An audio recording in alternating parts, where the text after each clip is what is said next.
Shalom, saudara dan saudara yang terkasih dalam Tuhan kita Yesus Kristus. Marilah kita luangkan waktu beberapa menit untuk berkencan dengan Tuhan saat ini, agar dari hari ke hari kita semakin dekat dengan Tuhan, sehingga hidup kita semakin diberkati dan menjadi berkat. Bacaan dari Injil Matius bab 17 ayat 27. Tetapi supaya jangan kita menjadi batu sandungan bagi mereka, pergilah memancing ke danau. Dan ikan pertama yang kau pancing, tangkaplah dan bukalah mulutnya. Maka engkau akan menemukan mata uang 4 dirham di dalamnya. Ambillah itu dan bayarkanlah kepada mereka, bagiku dan bagimu juga. Demikianlah sabda Tuhan, terpujilah Kristus. Saudara dan saudari yang terkasih dalam Tuhan kita Yesus Kristus, nelayan yang sangat berpengalaman seperti Simon Petrus sekalipun tidak akan pernah dengan tepat mengetahui kemana seekor ikan atau gerombolan ikan akan berenang sehingga ia dapat menangkapnya. Tetapi mujizat yang dilakukan Yesus membuktikan bahwa ia adalah Tuhan semesta alam, yaitu ketika ia memerintahkan Petrus untuk menangkap ikan dan mengambil uang senilai 4 dirham dari dalam mulut ikan yang pertama kali didapatnya. Sebagai seorang nelayan yang berpengalaman, Petrus taat pada perintah Yesus. Oleh karena itu dengan tenang ia duduk dan memancing di tepi danau Galilea demi mendapat uang 4 dirham dalam mulut ikan untuk membayar pajak seperti yang diperintahkan Yesus padanya. Petrus sangat terheran-heran ketika apa yang dikatakan Yesus sungguh terjadi. Sebagai Tuhan, Yesus memerintahkan seekor ikan mujair yang sedang mengulum uang senilai 4 dirham bergerak untuk memakan umpan Petrus.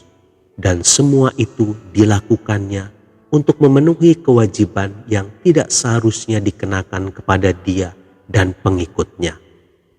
Sungguh ajaib bukan saudara-saudara yang terkasih dalam Tuhan kita Yesus Kristus? Sebagai Tuhan, Yesus tahu segala sesuatu yang terjadi di alam semesta ini dan dia berkuasa memerintahkan apa saja untuk menjawab kebutuhan umatnya. Yesus yang disembah dan dipercaya oleh Petrus adalah Yesus yang sama yang saat ini kita sembah dan kita percaya. Tetapi mengapa kita sering khawatir tentang hidup ini? Tentang makan, minum, pakaian, tempat tinggal, studi, pasangan hidup, dan masa depan kita? Bukankah Dia telah lebih dulu mengetahui semua kebutuhan kita dan berkuasa mengatur yang terbaik bagi hidup kita? Bagian kita hanyalah taat dan melangkah manakala Yesus memerintahkan sesuatu kepada kita. Saudara dan saudari yang terkasih dalam Tuhan kita Yesus Kristus, marilah kita berubah lebih percaya dan menyerahkan segala kekhawatiran kita kepadanya.